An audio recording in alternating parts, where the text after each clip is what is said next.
jamani? Tayari au? Bado. Kama kawaida yake. Akitaka kusukuma mtoto, anazimia.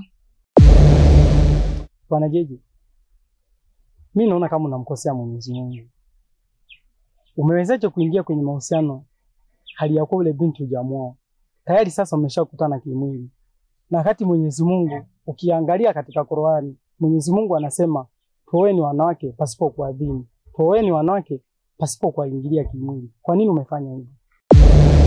Hata wewe una kibali cha kufanya maamuzi yako wewe mwenyewe binafsi.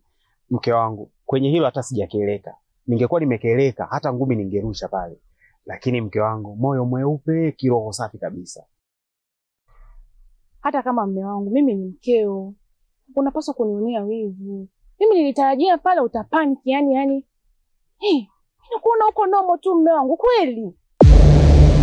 Leo ni siku ya 3. Mzee wenu hayuko nyumbani. Unamaanisha mzee gani? Mzee Dibozi ambaye ni baba yako. Baba, mzee mwanangu kipenzi.